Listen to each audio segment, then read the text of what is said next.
Curso Despertar do Sensei 2024.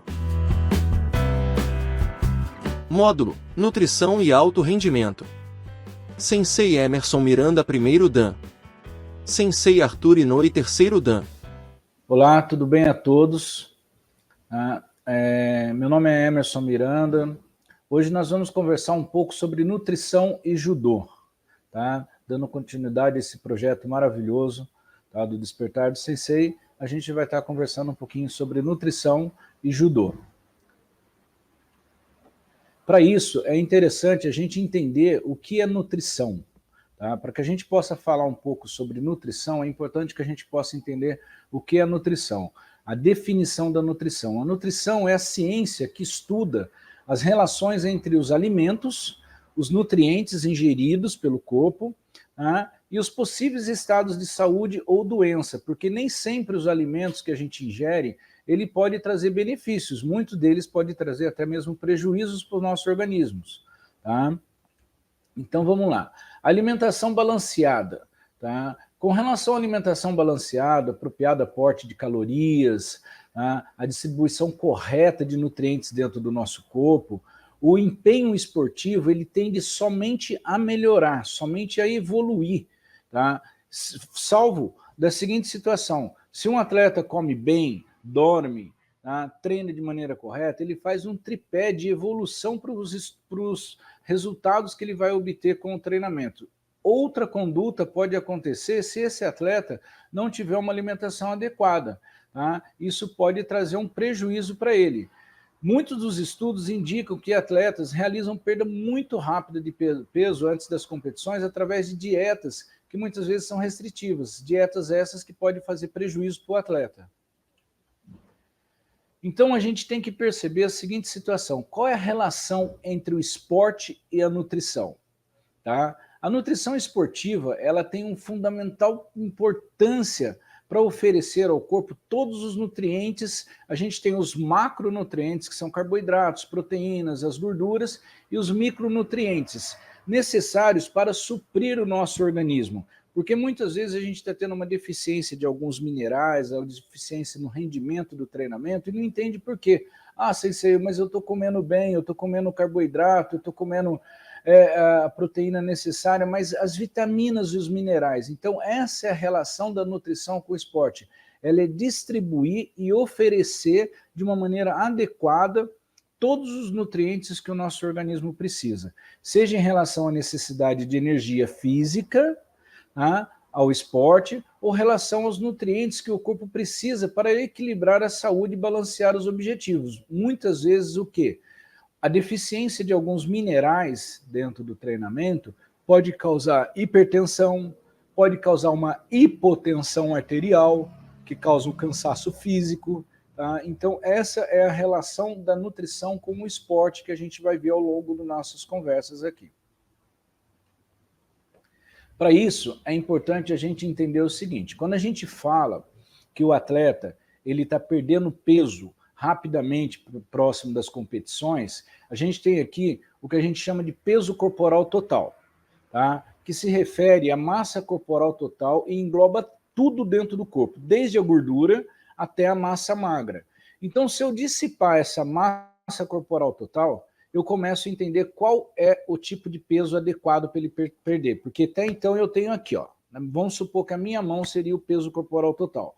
Eu tenho o peso corporal total desse atleta. Tá? Eu tenho peso gordo e tenho peso magro. Eu preciso fazer com que ele perca peso durante a competição. Mas qual o tipo de peso que eu preciso fazer com que ele perca antes da competição? Então, para isso, eu preciso dissipar esses dois pesos. O peso magro, ele corresponde a quê? A massa magra diz respeito à parte do nosso corpo não formada por gordura, ou seja, eu tirei totalmente a gordura do corpo e estou com a massa magra aqui. Frequentemente, expressão usada como sinônimo de massa muscular. Tá? Porém, a massa muscular é apenas uma porção de nossa massa magra. Por quê?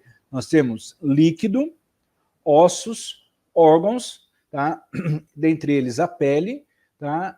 E a massa muscular. Tirado isso, eu tenho a massa magra aqui. O que me resta aqui é a massa gorda.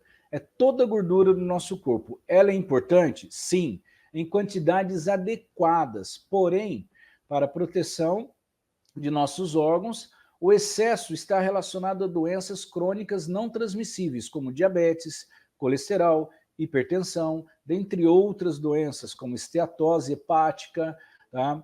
E muitas vezes também o que acontece? Quando essa gordura é retirada através de suplementação de maneira excessiva, a gente começa a ter lesões no sistema nervoso, porque a bainha mielínica, tá, a que envolve um neurônio, ela é formada por gordura, daí começa a gerar desconforto, dor muscular também no atleta. Então tudo tem que ter o seu equilíbrio.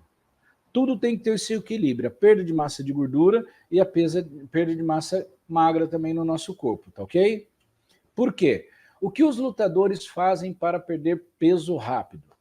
Tá? Dentro do nosso trabalho, como judoca, sabemos que sempre quando há próximo da competição, ou até mesmo nas vésperas da competição, no dia da competição, muitas pessoas chegam a perder peso de maneira muito rápida. A forma mais comum utilizada por muitos atletas para perder peso rápido, antes de uma competição, é diminuindo a ingestão de líquido. Daí eu volto a perguntar para vocês, amigos.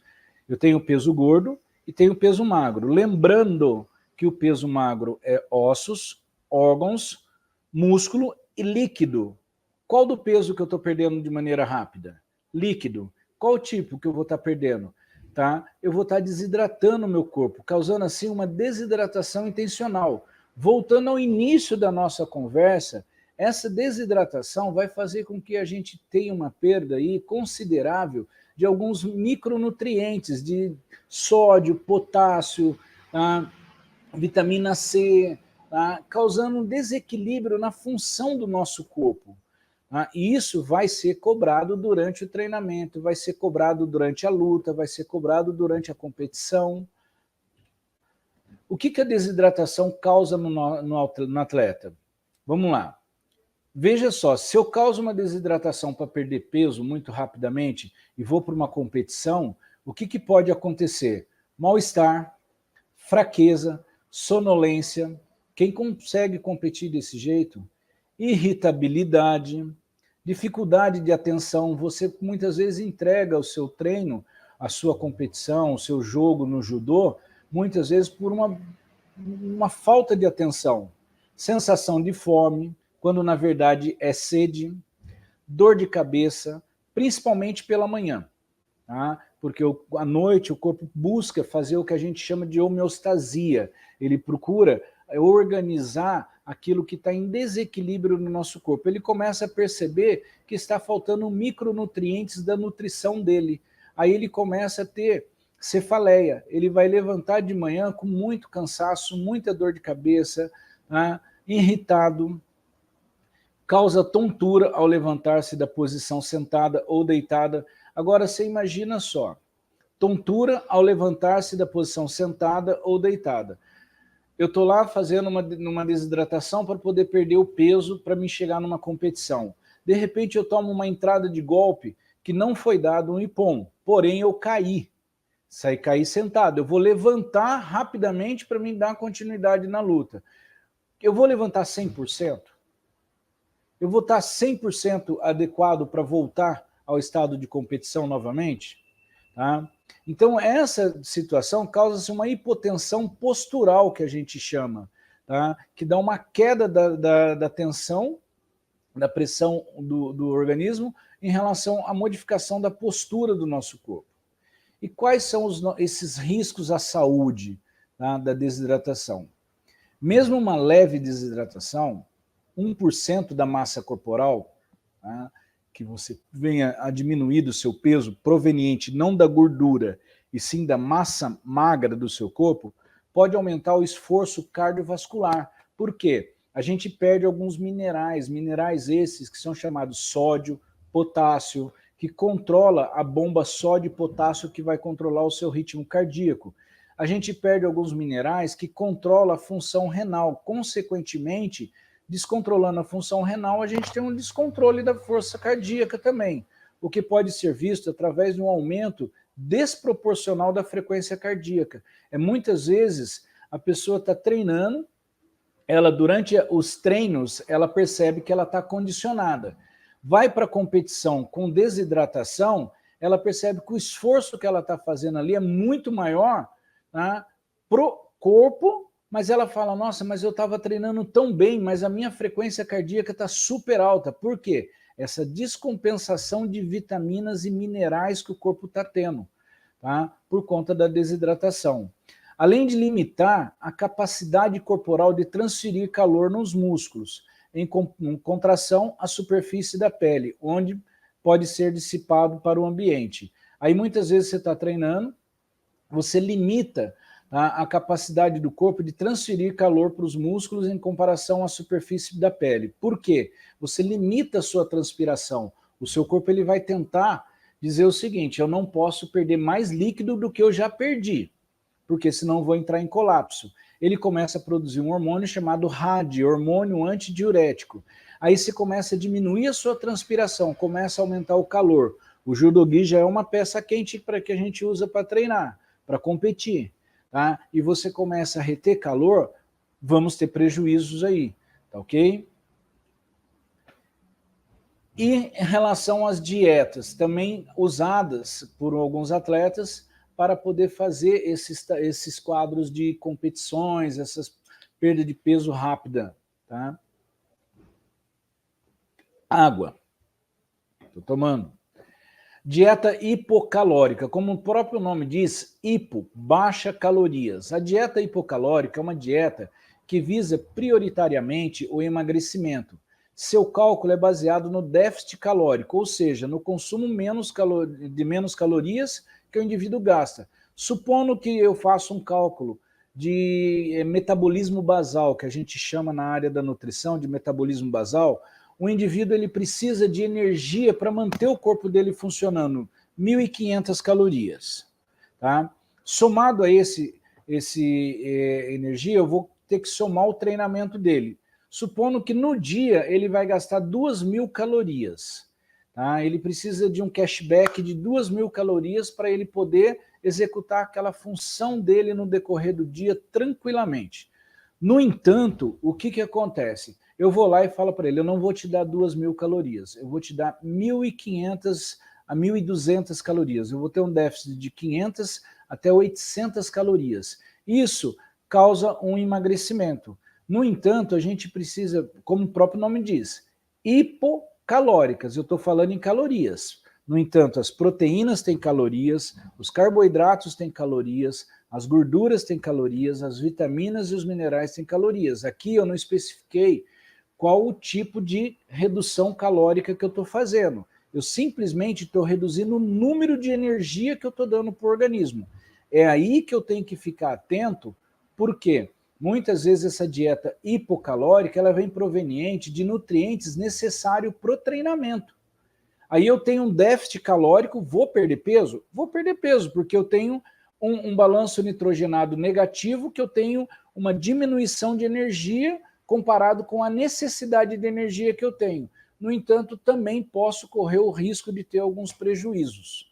Tá? Para isso, a gente tem que entender que tem as dietas hiperproteicas. Como eu te falei, muitas vezes a gente tira nas dietas hipocalóricas alguns nutrientes, podendo ser eles os carboidratos. Aí eu acrescento as proteínas, que são as dietas hiperproteicas. As dietas que consistem em ingerir altos níveis de proteínas e gorduras, sem consumir carboidratos. Tá? O carboidrato é uma fonte de energia que o nosso corpo precisa, principalmente o sistema nervoso central. Principalmente o nosso cérebro precisa de carboidrato. Priorizando o consumo de carne, verduras, laticínios, tá? Essa dieta foi muito difundida há alguns anos, porém começaram a perceber que ela trazia alguns prejuízos. Por mais que a gente fizesse a ingesta de proteínas em excesso dentro do nosso corpo, a gente tinha alguns prejuízos. Dentre eles, a sobrecarga da função renal, do rim, consequentemente, pelo fato de ter uma hiperingesta proteica, eu tinha uma sobrecarga de proteína na função renal. Consequentemente, eu tinha um aumento da pressão arterial. Tá? Então começaram a ver os prejuízos desses tipos de dietas. tá? Que começaram a acontecer. Aí surgem algumas modas e algumas dietas no mercado, que a gente vai falar um pouquinho delas agora. Tá? Eu tenho aqui a dieta low carb. Vocês devem ter ouvido já falar de dieta low carb, baixo carboidratos.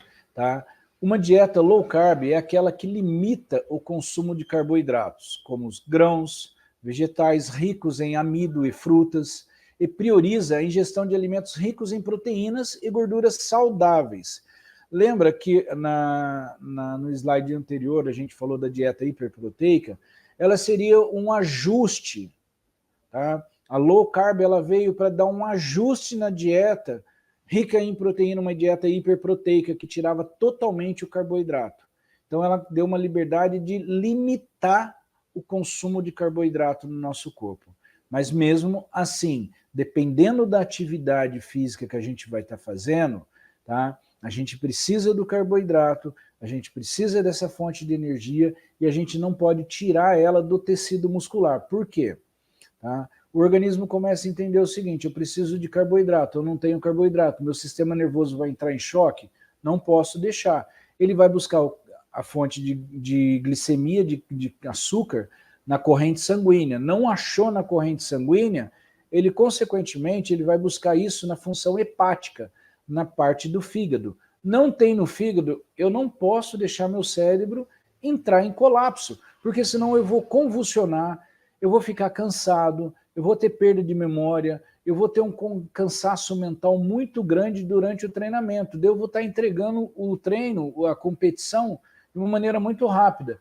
E o que o corpo começa a fazer? Opa, eu tenho carboidrato armazenado lá no meu tecido muscular, tá? Em forma de glicogênio muscular. Tá? Em forma de glicogênio. Então eu vou estourar o tecido muscular, eu estouro a fibra muscular, utilizo a glicose dele e começo a liberar os restantes dos substratos na urina, tá? O que sobrecarrega os rins. Tá? Então eu não vou deixar o meu cérebro entrar em colapso. Ok? Aí um prejuízo chamado sarcopenia. Penia, perda. Sarco, perda de massa muscular. E a dieta de Atkins? Esse foi um médico, o Dr. Robert Atkins, ele foi um médico que criou uma dieta, que a dieta ficou muito conhecida por ser uma variação de dieta que prioriza o consumo somente de proteínas, reduzindo o carboidrato. Você vê que todas as dietas que pensavam assim, antes o vilão era sempre o carboidrato, tá? Sempre o carboidrato, mas espera lá, 1 grama de carboidrato gera 4 calorias. 1 grama de proteína gera 4 calorias. Tá? 1 grama de gordura gera 9 calorias. Ah, então o vilão é sempre o carboidrato? Mas espera aí, eu preciso saber quem o carboidrato nutre. Por quê? O carboidrato está dentro da classificação nutricional como sendo um alimento energético. Com isso, eles tinham a ideia de tirar os alimentos energéticos. As proteínas, elas estão consideradas alimentos construtores. Tá? Então eu deixaria os alimentos construtores, gerando a energia que eu precisava, e tiraria os alimentos energéticos provenientes do carboidrato. Espera aí, mas o meu sistema nervoso precisa de carboidratos. É onde muitas vezes a gente via as pessoas fazendo a dieta do Atkins, tendo tudo aquilo que a gente já conversou, que seria o quê? Dores de cabeça, náusea, fraqueza muscular, perda de peso, perdia peso. Voltando a saber o que é peso corporal, lembra? Peso de gordura e peso magro. Eu faço uma dieta que eu tiro o carboidrato e não tenho carboidrato. O carboidrato ele vai ser tirado da onde? Ah, não tem açúcar na corrente sanguínea, não tem açúcar no fígado, na parte hepática. Ah, eu tenho açúcar no músculo. Opa, eu vou vir tirar do tecido magro. Lembra que o peso magro é composto por músculo, ossos, órgãos e líquido. Eu tirei da desidratação, agora com essa dieta eu estou tirando da sarcopenia, do tecido muscular. Eu vou abaixar meu peso. Só que, consequentemente, eu vou abaixar meu rendimento no treinamento.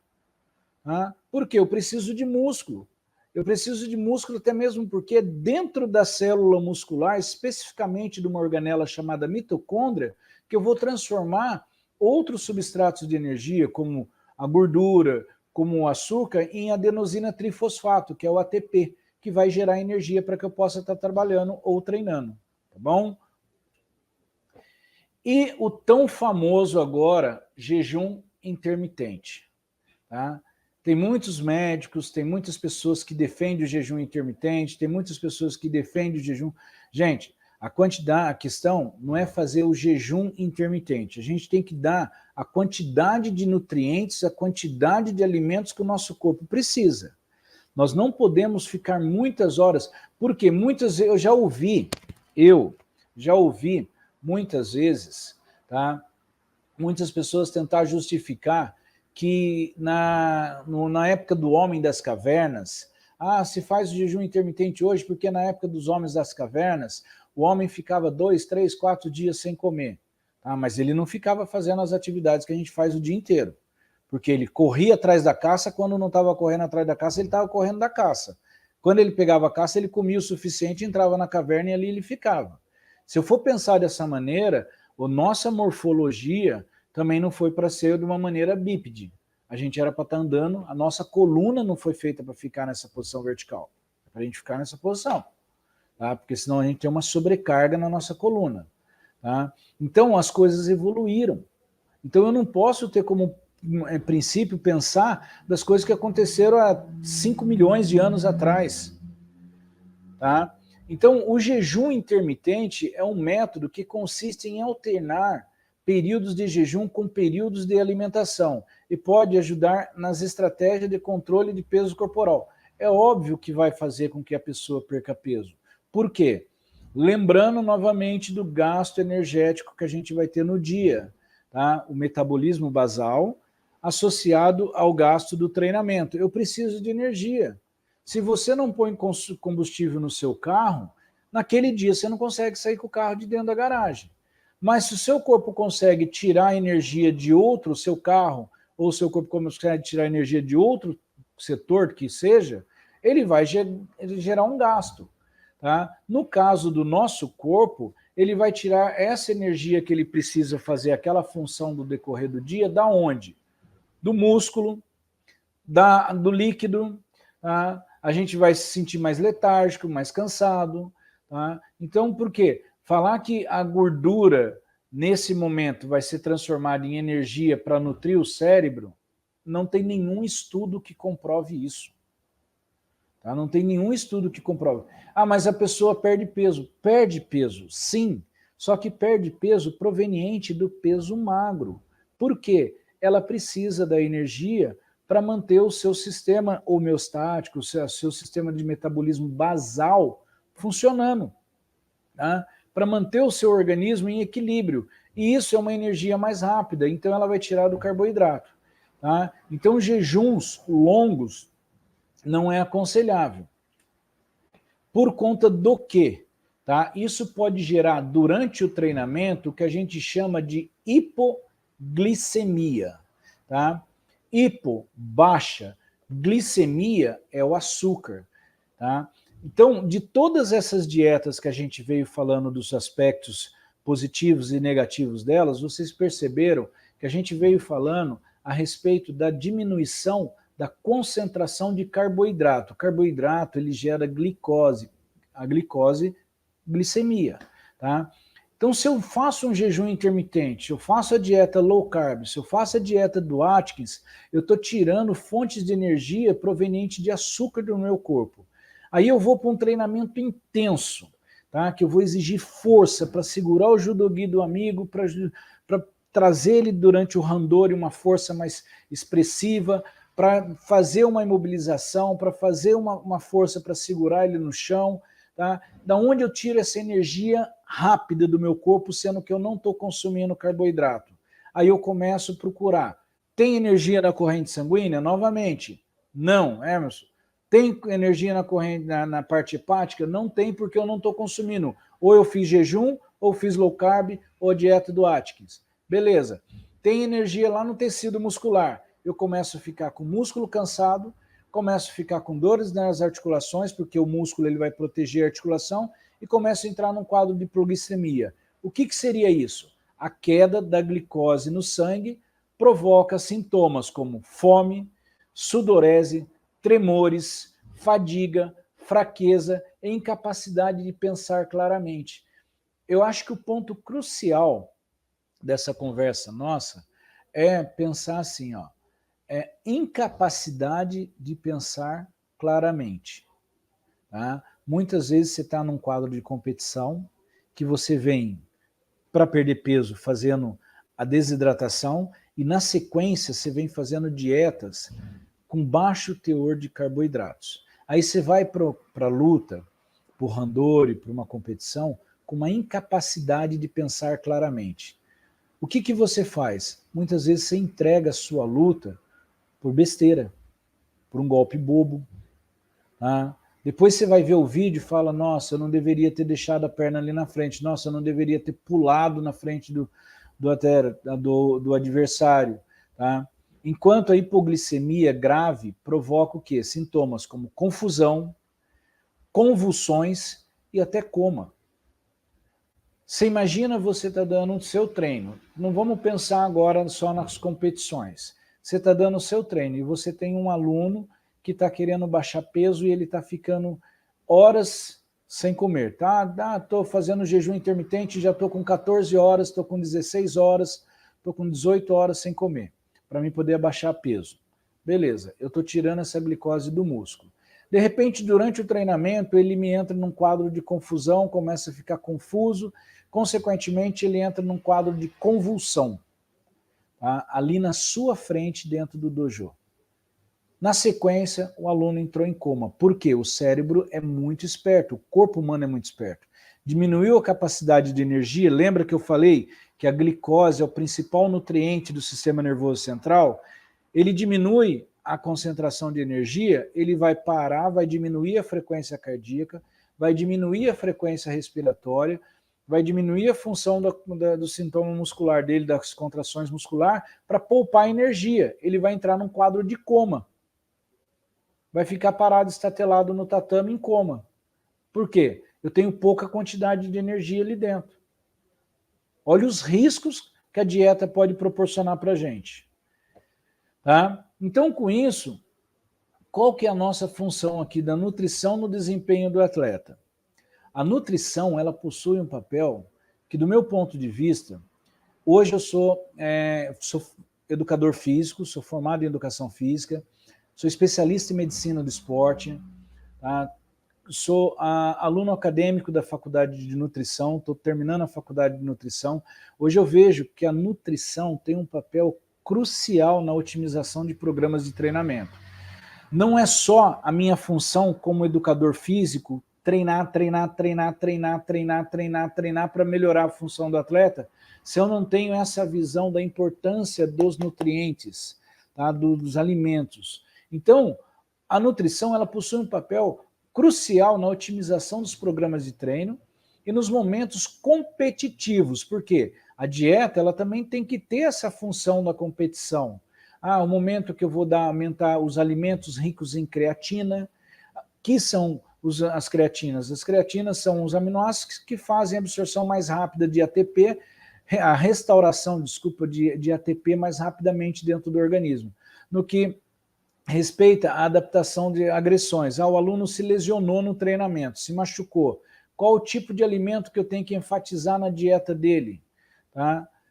Nomeadamente a desidratação, a inflamação, os danos musculares, a depressão de glicogênio e a liberação de oxigênios. Essa é a função da nutrição em relação ao atleta. É estar de olho em tudo isso, nas lesões que causa no atleta, na desidratação, no processo de inflamação, nos danos musculares causados muitas vezes pelo overtraining, pelo excesso de treinamento, na depressão, tá? Que é a diminuição de glicogênio, e na liberação de oxidantes no organismo, para melhorar a oxigenação celular.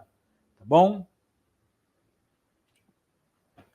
Para isso, tá? Os nutricionistas contam com cálculos, tá? Que são chamados de GET, que é o gasto energético total, que equivale ao que esse GET? O gasto energético total, ele é o gasto de energia diário com o metabolismo basal, que é aquilo que a gente tinha conversado, que é o que eu gasto para manter meu coração funcionando, meu rim trabalhando, meu cérebro trabalhando, meu pulmão trabalhando, a circulação funcionando, a temperatura do meu corpo. Isso é o metabolismo basal, com o efeito térmico dos alimentos. Quando você come um alimento, você tem o que a gente chama de termogênese dos alimentos. Para degradar aqueles alimentos, eu tenho um gasto de energia também. Então, se eu fico fazendo jejum intermitente, eu já estou diminuindo o meu gasto de energia. Se eu estou comendo de maneira correta, a necessidade adequada de calorias e a necessidade no momento certo de alimento, eu já tenho uma maneira de gastar energia que é o GET, que é a termogênese dos alimentos. Tá? E associado mais a esse GET, eu posso colocar os gastos energéticos relacionados a atividades físicas. Ou seja, é a quantidade de caloria que o corpo queima, utiliza em um período de 24 horas para dormir, trabalhar, exercitar, jogar e até mesmo digerir um alimento. Isso é chamado de GET, gasto energético total. Então, como que a gente vai saber isso? É através do nutricionista. Para isso, ele usa de recursos chamados de avaliação nutricional. A avaliação nutricional tem como objetivo investigar o estado nutricional e de saúde do indivíduo. Muitas vezes a gente conta até com exames bioquímicos, com exames de sangue, com alguns exames laboratoriais, tá? Compreender seus objetivos e as suas necessidades. Emerson, eu estou perto de uma competição, eu preciso abaixar meu peso, tá? Então vamos ver as suas necessidades, fornecendo base para a elaboração de um plano alimentar individualizado. Muitas vezes o que serve para mim, por mais que eu esteja numa categoria, estou na categoria de peso pesado, tá? Então, mas meu amigo também está, então ele precisa fazer a mesma dieta que eu? Não. O termo aqui, plano alimentar individualizado e personalizado, porque às vezes ele tem um quadro de hipertensão que eu não tenho. Eu tenho que tomar cuidado com alguns minerais que ele vai ter que estar consumindo na nutrição dele. E qual isso, eu diria, pergunto para vocês, qual seria a influência do nutricionista no esporte? Antigamente eu tinha uma visão de educador físico. Tá? Hoje, fazendo a faculdade de nutrição, eu vejo que o nutricionista esportivo, por sua vez, ele vai muito além daquilo que eu via há um tempo atrás. Ele visa, além de analisar o estado físico do atleta com quem está trabalhando, também analisa o psicológico. Por quê? Muitas vezes aquela desnutrição que ele está deixando o atleta irritado, cansado, desanimado. Então vê o quadro psicológico. Uma parte importantíssima, que todo o resto do corpo consiga funcionar corretamente. Afinal, como diz uma expressão grega muito famosa, uma mente sã em um corpo são. Tá? Então, se eu não tenho um equilíbrio dos meus nutrientes dentro do corpo, eu começo a ficar irritado, cansado, desanimado, dor muscular. Aí eu tenho uma mente fraca num corpo buscando ser são. Agora, se eu equilibro a parte nutricional e equilibro o meu treinamento, eu vou ter uma mente sã e um corpo são. Tá? Então, essa é a influência do nutricionista no esporte. Gente, assim a gente encerra hoje a parte da nutrição. O que eu quero deixar para vocês é essa importância de vocês terem um acompanhamento do nutricionista, essa importância de vocês ficarem atentos à questão do que fazer para não prejudicar o seu corpo com as coisas de dietas da moda, com ficar muito tempo sem comer, tá? Ouvir um pouco mais seu corpo. Tá? Por quê? Como nosso mestre dizia, saber cada dia um pouco mais e usá-lo todos os dias para o bem, esse é o verdadeiro caminho, esse é o caminho dos verdadeiros judocas. Então a gente tem que saber um pouco mais e aplicar no dia a dia. Tudo isso que a gente falou hoje, eu quero que vocês usem no dia a dia. Então cuidado com dietas expressivas aí no seu dia a dia, não fique sem hidratar o corpo durante o treinamento, cuidado com a alimentação, é fundamental. Bom, gente, eu quero aqui encerrar com vocês com agradecimentos. Eu quero agradecer a esse projeto maravilhoso que já tem alguns anos que já está acontecendo, tá? Ao Sensei Calazans, tá? Calazans Camargo. Quero agradecer ao Sensei Marcelo Queiroz, ao Sensei Claudino. Quero agradecer também ao Jefferson, que faz um trabalho maravilhoso por trás dos bastidores, que faz parte dessa toda equipe técnica aí, que leva até vocês essa parte de informação em tecnologia para vocês. Tá bom? E, obviamente, agradecer a todos vocês que fazem parte hoje da família do Judô. Obrigado, gente. Olá, sejam bem-vindos ao Despertar do Sensei 2024. Hoje nós vamos falar sobre alto rendimento. Meu nome é Arthur Hashimoto Inoue, sou profissional de educação física e sou faixa preta terceiro Dan de Judô. Antes de começar minha apresentação, eu queria só passar um pouquinho aí da minha história na educação física. O motivo pelo qual eu escolhi a educação física foi pela influência do meu sensei, né, Sensei Cláudio Calazans Camargo. Eu morava em Atibaia, ele dava aulas de judô lá. Em 1990, ele me convidou para mudar para São José dos Campos com 2 objetivos. Me preparar para pegar a faixa preta e começar a cursar a faculdade de educação física. Então, o meu grande incentivador foi o meu mestre, né, meu mentor, professor Cláudio Calazans Camargo. Me graduei em Educação Física em 94, fiz a minha faculdade na Universidade de Mogi das Cruzes. Em 95, eu fiz uma pós-graduação em treinamento desportivo na mesma universidade, já com o objetivo de trabalhar com preparação física de atletas do judô. Ao longo desses anos que eu trabalhei com a preparação física, eu pontuei aqui 3 grandes atletas, né? Meu primeiro atleta foi o Fulvio Miata, depois o Leandro Cunha e o Cláudio Calazans Camargo Júnior, aí já na preparação física para o Brazilian Jiu-Jitsu.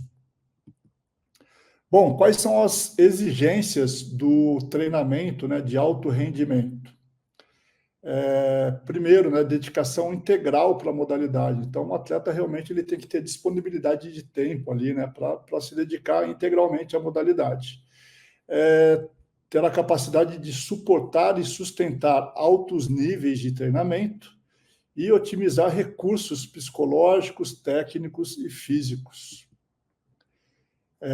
Qual é a definição de treinamento, né? Quando a gente pensa em treinamento, se pensar na palavra treinamento, propriamente dita, a expressão treinamento refere-se à aquisição de conhecimento, habilidades e competências. Então, é um processo que favorece alterações positivas de um estado físico, cognitivo e afetivo. Quando a gente pensa em treinamento desportivo, né, então trouxe 2 definições aqui. Matveev, em 72, ele definiu o treinamento desportivo como preparo físico, técnico, tático, intelectual, psíquico e moral do atleta através de exercícios físicos. Platonov, em 2008, ele define da seguinte forma: consiste em possibilitar que o atleta obtenha o máximo de preparação técnico, tático, físico e psicológico de acordo com a especificidade da modalidade, para atingir os melhores resultados na atividade competitiva. Quais são as tarefas básicas do atleta no processo de preparação? Então, ele tem que assimilar aí a parte técnica e tática da modalidade que ele escolheu, atingir o nível necessário de desenvolvimento das capacidades físicas, adquirir conhecimentos teóricos e a experiência prática necessários ao treinamento e às competições, e atingir o nível necessário de preparação psicológica especializada. Dentro dos princípios do treinamento desportivo, então, nós temos o princípio da individualidade biológica, o princípio da sobrecarga, da continuidade e reversibilidade, da manutenção, especificidade e da variabilidade. Nós vamos ver cada um deles agora detalhadamente. Então, o princípio da individualidade biológica, segundo Barbante, diz que os modos pelos quais os indivíduos respondem ao mesmo estímulo de treinamento podem ser diferentes devido a fatores genéticos ou nível inicial de aptidão. Então, nem sempre um estímulo de um determinado exercício pode surtir o mesmo efeito para 2 atletas, né, ou 3 atletas com características diferentes. Tá? Segundo Dantas, 1997, princípio que mostra as diferenças individuais entre as pessoas, sendo estas divididas em sua carga genética, que é o genótipo, e suas experiências adquiridas após o nascimento, que é o fenótipo. O princípio da sobrecarga, nosso segundo princípio aí do treinamento desportivo, é o princípio que estimula que as mudanças funcionais no corpo somente ocorrem quando o estímulo é suficiente para causar uma ativação considerável de energia. Definição de Barbante, 1994. As variáveis de volume versus intensidade versus pausa são fundamentais para que a gente possa analisar em que momento a carga de treino está aumentando e que procedimento devemos tomar durante a aplicação de um novo estímulo. Princípio da reversibilidade é o oposto do princípio da sobrecarga e estabelece que o organismo também possui essa capacidade de se adaptar à inatividade, com a suspensão ou redução do treinamento através da mudança de estímulos fisiológicos, torna-se possível reajustar os sistemas corporais. Aí aqui 2 pontos importantes. A atrofia muscular ela já é observada com 3 ou 4 dias de repouso. Períodos longos de ausência de exercícios diminuem também a força máxima. E a redução da capacidade do organismo recrutar unidades motoras através do trabalho com sobrecarga faz com que a força diminua muito mais do que a atrofia muscular. Então, às vezes a pessoa até tem um volume muscular, mas se for ver a força propriamente dita, ele tá perdendo, é mais significativo ali. Princípio da manutenção. Então, segundo Platonov, em 2008, utilizando volumes de cargas menores daqueles que utilizamos para atingir a performance, é possível manter os efeitos do treinamento por um período prolongado, de 8 até 12 semanas aproximadamente, e desta forma a gente pode evitar que um atleta tenha uma redução no desempenho. Princípio da especificidade. Os efeitos do treinamento são específicos para as partes e sistemas corporais solicitados. Definição de Barbante, de 97. E, quando realizamos um treino para aumentar a velocidade, os efeitos produzidos serão bem diferentes dos treinos para o ganho de força. Então, uma frase aí do coach, né? Foi coach de força do Michael Jordan: treine lento e seja lento. Princípio da variabilidade. Então, esse é um princípio que deve ser utilizado em todas as fases do treinamento, de forma organizada, levando em consideração a análise do volume, intensidade, velocidade de execução, exercícios, pausa e frequência.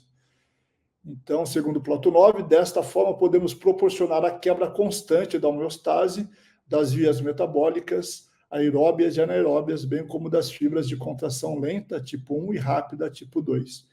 É importante usar esse princípio da variabilidade, mas como diz aqui na definição, de forma organizada, tá? Não é variar só para criar um estímulo diferente. Então, ter todo aquele controle de carga, né? o ritmo de execução, o tipo de estímulo que você vai estar utilizando, né, nesse princípio. Bom, o que é importante para o atleta do alto rendimento?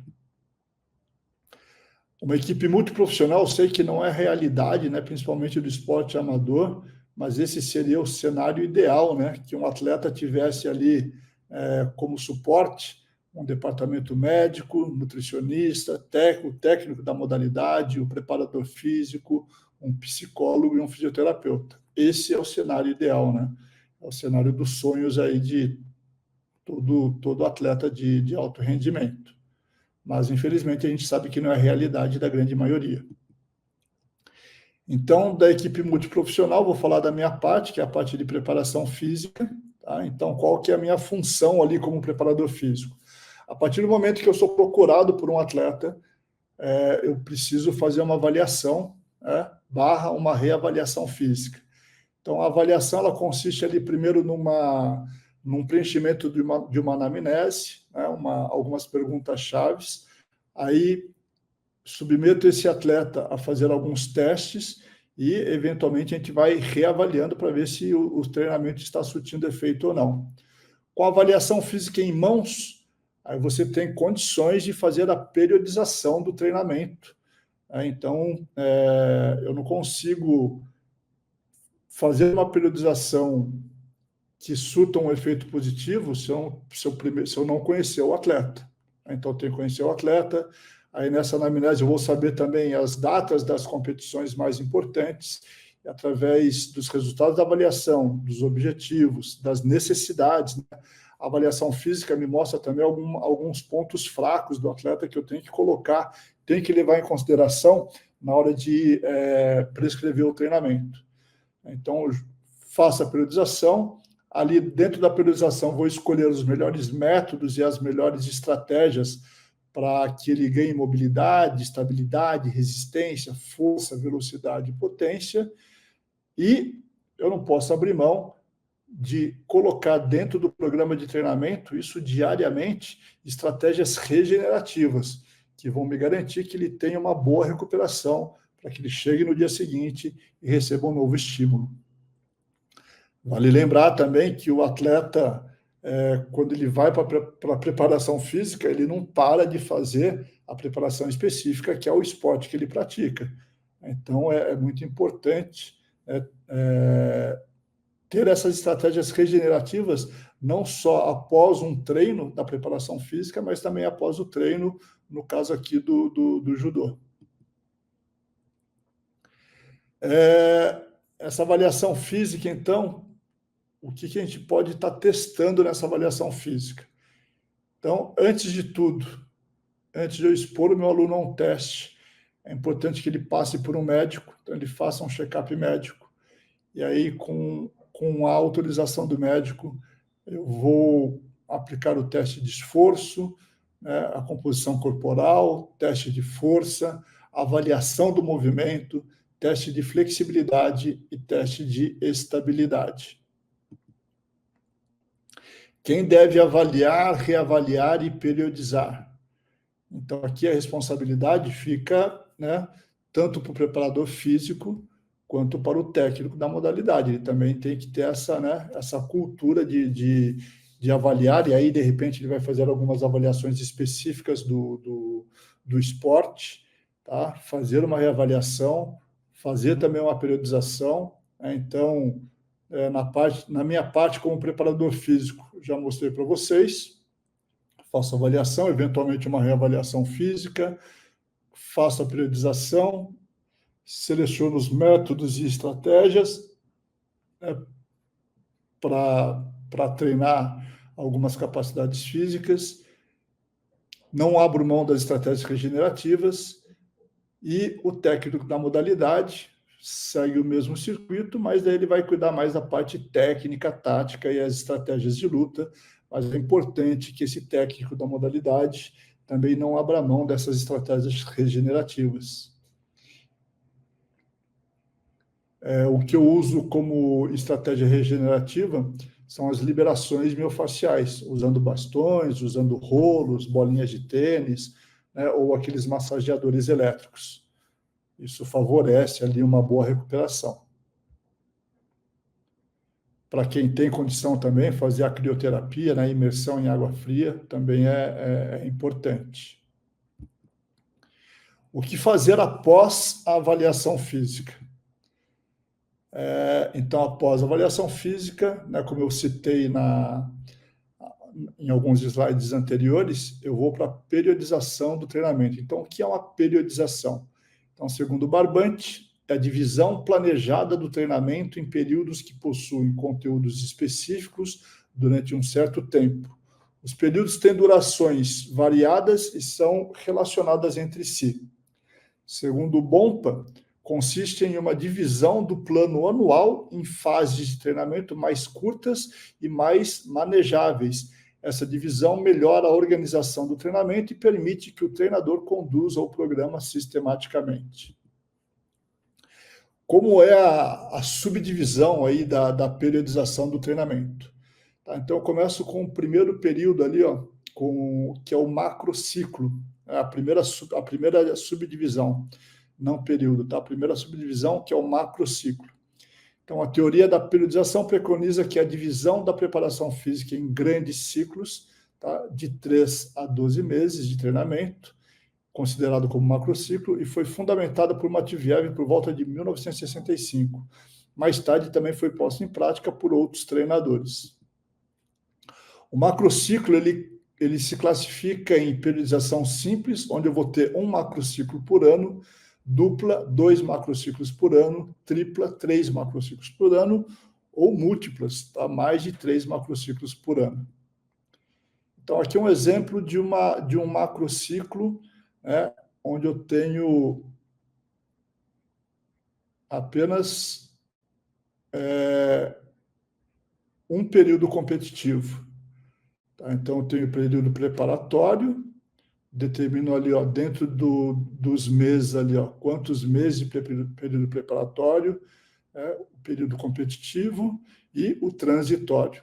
Aqui ao lado, uma periodização dupla, onde ele vai ter 2 períodos competitivos. Então, tem ali o período preparatório 1, competitivo 1, transitório 1, preparatório 2, competitivo 2 e transitório 2. Aqui um exemplo de uma periodização tripla. Então, eu tenho ali, ó, né, período preparatório 1, competitivo 1, o 2, o competitivo 2, um período de transição. Eu necessariamente não preciso ter o período de transição entre um período competitivo e outro, tá? Posso usar o próprio período preparatório aqui como uma transição, e aqui do segundo para o terceiro entra um período de transição, e aí vai para o preparatório 3. E aqui um exemplo de uma periodização múltipla. Então, todo macrociclo ele é composto por meses de treinamento, que a gente chama de mesociclo, tá? Então, o mesociclo compreende períodos de planejamento de treinos mais curtos que o macrociclo e são constituídos por microciclos, que são as semanas de treino. Cada mesociclo pode variar entre 2 e 6 semanas e de 3 a 6 semanas ou ainda de 4 a 6 semanas, de acordo com cada autor aí. Então, aqui um exemplo de um mesociclo de incorporação.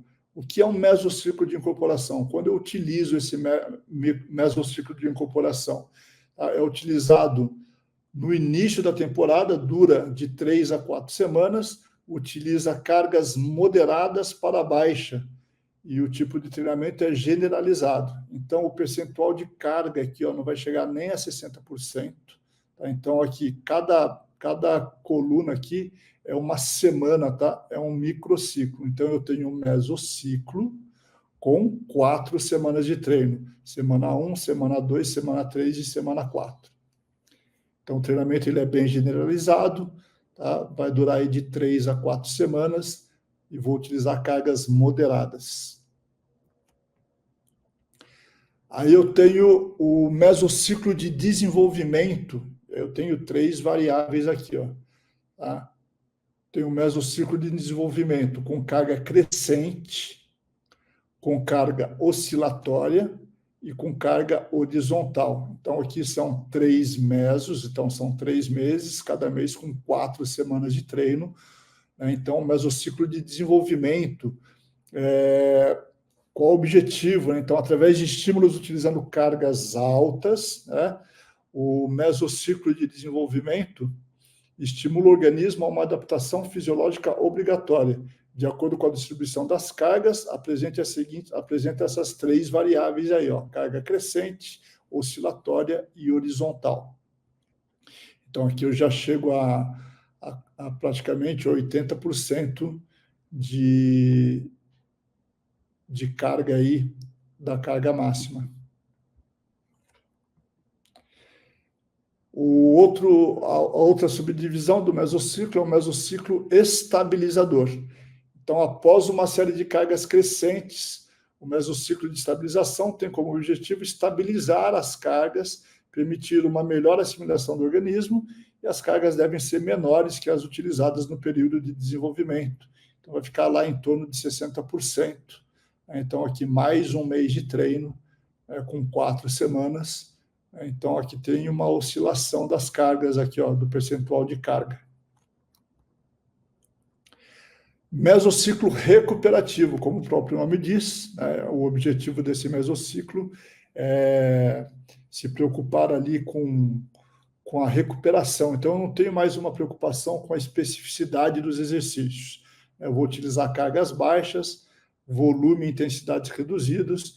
Esse mesociclo recuperativo, como o próprio nome diz, né, ele vai possibilitar um estado de recuperação do organismo.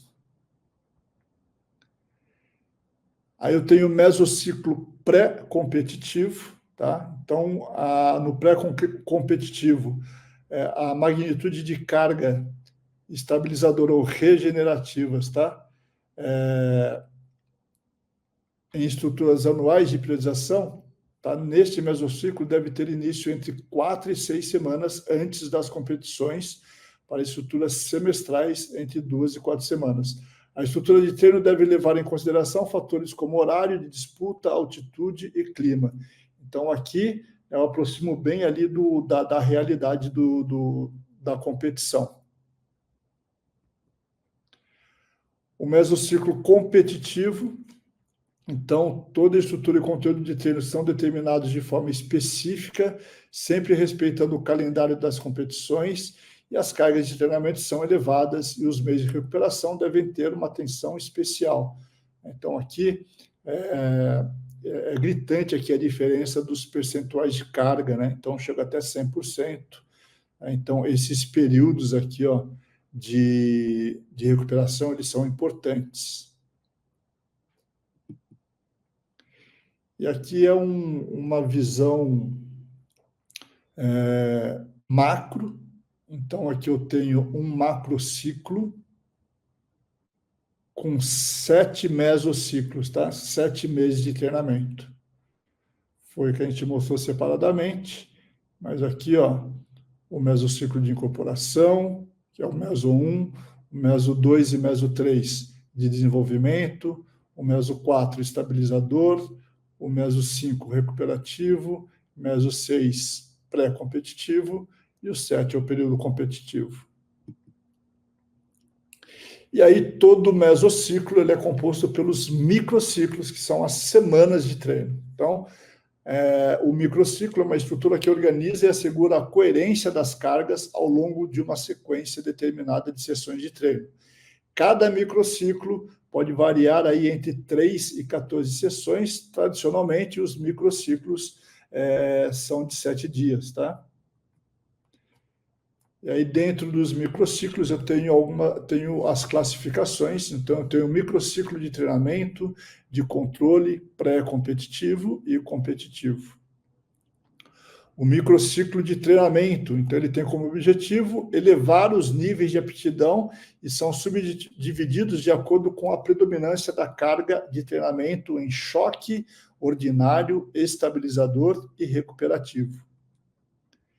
Então, aqui eu tenho um microciclo de treinamento de choque.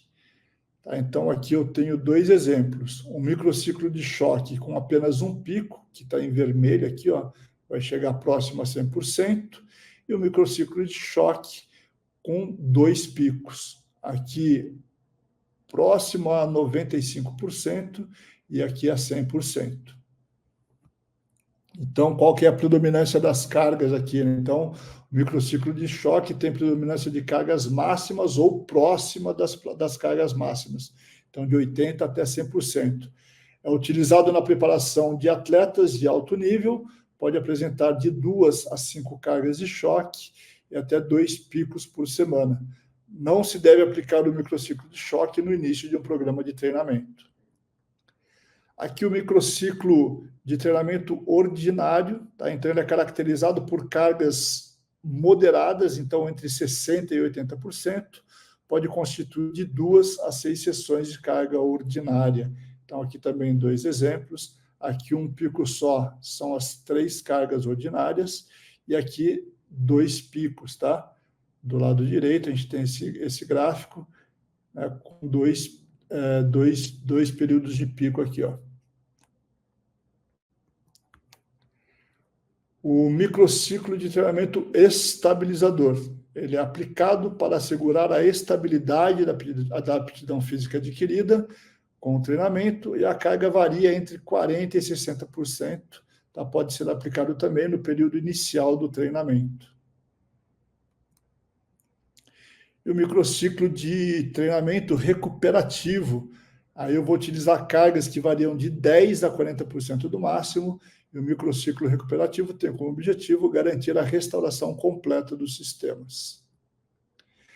Essa é uma tabela que a gente utiliza para encontrar as cargas, tá? Então, é uma tabela de relação de carga versus repetição máxima. Como que eu utilizo essa tabela? Então, como a gente oscila bastante ali nos estímulos de força, né, nos percentuais de carga, eu vou dar um exemplo para vocês, né, de como a gente usa a tabela. Então, vamos supor que para um agachamento, o meu atleta fez uma repetição, ele fez uma repetição máxima com 100 quilos. Então, 100 quilos é 100% da força do meu aluno. Só que eu estou num período onde eu quero trabalhar com 50%, 60% de 100 quilos. Então, eu venho na tabela, então eu procuro aqui em cima, ó. Na segunda linha, eu tenho percentual, 100, 95, 85, 80, 75, 70. Então, aqui achei, ó, 60, 55 e 50. Eu vou na linha do 100 e vejo aqui, ó, eu posso trabalhar ali com 60 quilos, no máximo, e 50. Tá, vamos supor que a carga máxima dele num desenvolvimento, né, num press, fosse 50 quilos. Então, está aqui, ó. Para uma repetição máxima, uma única repetição, ele colocou 50 quilos, então 50 quilos é 100% da força máxima do meu atleta.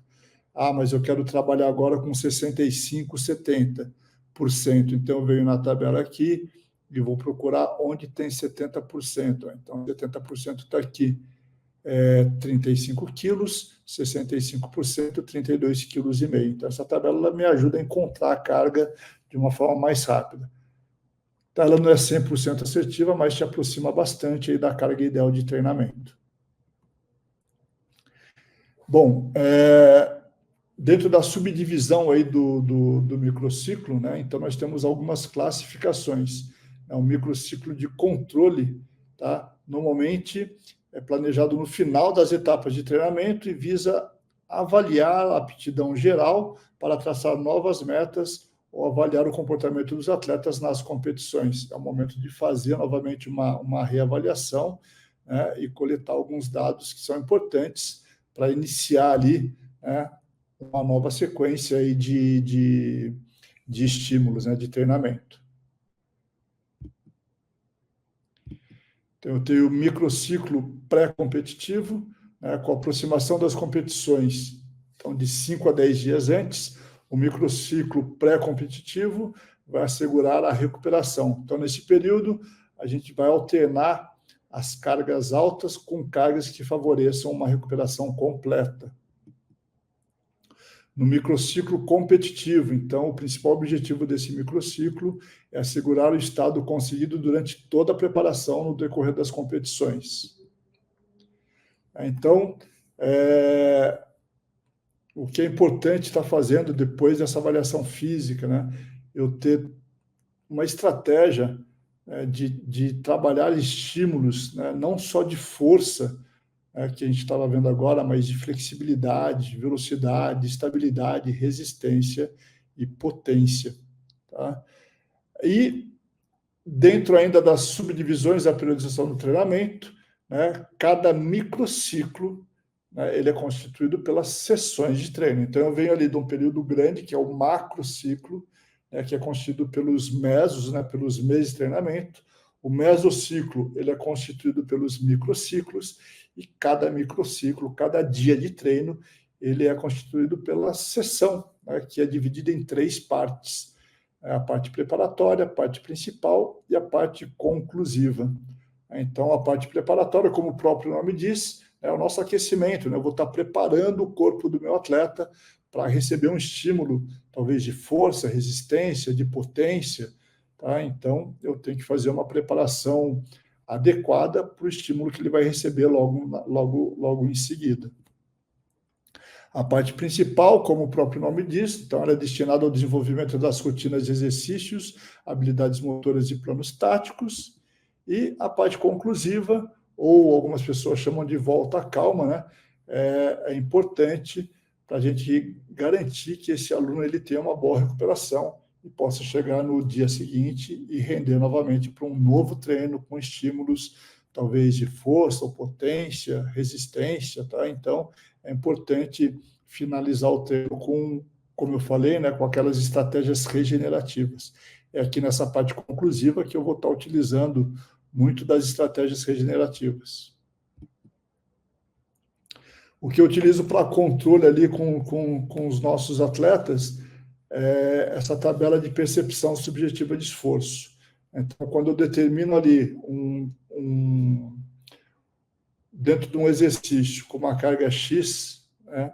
Então vamos supor que ele vai fazer um supino e ele vai estar trabalhando ali com 85%.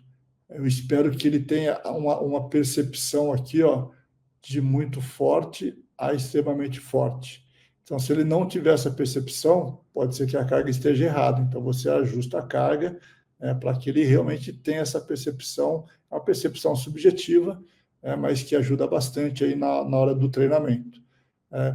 Se o meu objetivo é que ele chegue no estímulo muito forte e durante o estímulo ele está com uma percepção de moderada a forte, você pode aumentar a carga.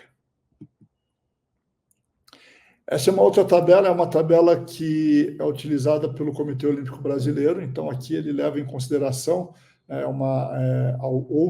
outras informações.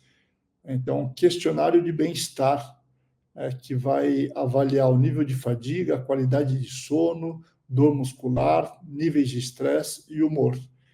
Então, você pode usar essa tabela com seus atletas, aí ele pode estar respondendo a cada item aqui antes de iniciar o treino, e aí, dependendo da resposta, você tem obrigação de adequar o treinamento. De repente, você tem programado ali um treino muito forte, mas por uma noite mal dormida, ou uma alimentação mal feita, ele não está em condições ali de receber esse treino. Então, até para evitar uma lesão, você tem que mudar a estratégia. O que é fundamental, então, para um atleta de alto rendimento, né? Então, além da parte do treinamento propriamente dito, é uma orientação nutricional, buscar realmente um nutricionista que vai traçar todo o cardápio ali do atleta. E o que é muito importante para um atleta de alto rendimento é que, se você tiver esse cenário ideal, o cenário dos sonhos aí, né, com todos esses profissionais te ajudando nessa parte do treinamento, é importante que cada profissional, eles se conversem, que o técnico da modalidade tenha um contato direto com o médico, com o nutricionista, com o preparador físico, com o fisioterapeuta, com o psicólogo, e vice-versa. Eles têm que estar conversando constantemente, para poder fazer com que o treinamento seja realmente 100% customizado para cada atleta. E por que isso é muito importante? Porque a gente sabe, né, isso aqui não é novidade para ninguém, quando você não tem uma boa organização de treinamento, quando você não tem uma equipe multiprofissional ali ajudando no desenvolvimento do atleta, ele pode entrar em estado de overtraining, né? Então, o que é um overtraining? Pode ser descrito como um problema de fadiga e platô crônicos, quando o exercício físico praticado excede a capacidade do corpo de se recuperar. Ele acontece quando há treinamento extenuante, excessivo na rotina, sem o descanso adequado para o corpo. A condição que, em tradução livre, significa treinamento exagerado. É mais comum entre atletas de alta performance, principalmente quando não há uma periodização adequada dos treinos. Então, por isso que é importante né? Fazer uma anamnese, fazer a avaliação, conversar com o técnico da modalidade. Vamos supor que é um atleta que não tem outra, né? Não tem uma equipe multiprofissional completa. Ele tem um nutricionista, um preparador físico e o seu técnico lá da modalidade. Então, esses 3 profissionais eles têm que conversar, e todo mundo tem que estar ciente de como é a periodização do atleta, tanto na preparação física quanto no treinamento da modalidade. Quais são os sinais, né? Sinais e sintomas de um overtraining. Então, a pessoa, de repente, começa a ficar com falta de apetite, tá? Platô ou declínio no desempenho, ele fica estabilizado, ele começa a perder rendimento, mudanças no temperamento, a frequência cardíaca fica alterada, dificuldade para dormir, dor muscular constante e dificuldade de recuperação e sistema imune enfraquecido. Outro problema que pode acontecer com o atleta é a síndrome de burnout. Tá? Então, o que é essa síndrome? Né? É o esgotamento profissional, né? E há um quadro de exaustão física e emocional decorrente de sobrecarga em atividades laborais, o que pode ocorrer também no caso de atletas profissionais ou amadores. A condição pode ser resultante de um treinamento desgastante e do ambiente competitivo. Os atletas, especialmente aqueles dedicados aos esportes de alta intensidade, são levados ao seu limite físico, mental e emocional de forma rotineira. Então, quais são os sintomas, né, e sinais aí da síndrome de burnout? Então, cansaço excessivo, físico e mental, dor de cabeça frequente, alterações no apetite, insônia, dificuldade de concentração, sentimentos de fracasso e insegurança, negatividade constante e sentimentos de derrota e desesperança. Pessoal, esse era o conteúdo que eu queria contribuir com vocês, compartilhar com vocês. Então, é importante realmente que o atleta ele tenha esse suporte de um preparador físico, que também para muitos não é uma realidade. Ou, às vezes ele até tem um preparador físico, mas o preparador físico, por algum motivo, ele não consegue dar todo o suporte necessário. Se o preparador físico conseguir ficar do lado ali, né, como um personal trainer, seria o cenário ideal mesmo, né? Ele está ali o tempo todo, né, desde o aquecimento até a fase final do treinamento, né, a parte regenerativa, o preparador físico está presente. Eu sei que é difícil, mas que ele realmente se preocupe, então, né, em fazer uma boa periodização, orientar bem o atleta como ele deve treinar e não deixar de se comunicar com o técnico da modalidade. Então, o que pode acontecer? Normalmente, os atletas eles treinam em períodos distintos, né? De repente, ele faz a preparação física de manhã e faz a modalidade à tarde e à noite, ou só à noite. Ou ele faz a modalidade de manhã e à tarde, deixa a preparação física para fazer à noite. Ou, às vezes, ele faz uma parte técnica de manhã, a preparação física à tarde, e faz as estratégias de luta, lá um treino um pouco mais puxado da modalidade no período da noite. Então, isso é muito importante, né? O preparador físico ele tem que ter acesso, né, à periodização específica, né? O que o técnico vai passar no dia de treino tem que estar disponível para o preparador físico e vice-versa. Se for pensar em prioridade, a prioridade, lógico, vai ser sempre do técnico da modalidade. Ele que vai determinar como que vai ser o estímulo de treino específico, e aí o preparador físico ele tem que se adequar ao treinamento que esse atleta vai estar recebendo na parte específica. E aí, se você tiver ali mais um psicólogo, mais um fisioterapeuta, de repente ali um médico ortopedista ou cardiologista, como eu mostrei no slide, é importante que todos os profissionais se comuniquem. Beleza? Bom, espero que eu tenha contribuído aí com o conhecimento de vocês. É bastante informação E cabe a nós ali, né, profissionais de educação física, amantes do esporte de combate, principalmente do judô, se aprofundar mais ali no que tem de mais moderno aí em relação a exercícios, estratégias de treinamento. Beleza? Pessoal, fiquem com Deus. Aí estão meus contatos, meu WhatsApp. Fiquem à vontade para me mandar mensagem, tá? A hora que vocês quiserem. Meu Instagram e o meu canal no YouTube. Eu já tenho alguns anos, tá? Eu acabei não falando no começo da minha apresentação, mas tem alguns anos que eu já não trabalho mais com preparação física de atletas de alta performance. Dentro da educação física, eu acabei tomando um outro rumo. Eu treino mais os atletas da vida real mesmo, então idosos, pessoas da meia idade. Um ou outro faz algum esporte, joga um tênis, ou corre, ou anda de bike.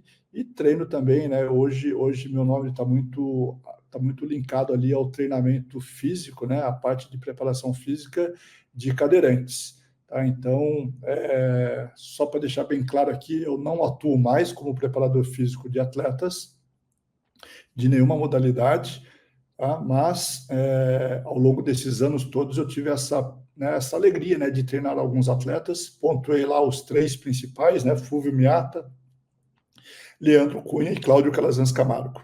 Beleza? Mais uma vez, obrigado, fiquem com Deus e espero que vocês se aprofundem cada vez mais nos estudos para que vocês possam realmente entregar o melhor para os seus atletas. Curso Despertar do Sensei 2024. Realização: Federação Paulista de Judô Vale do Paraíba, 2ª Região.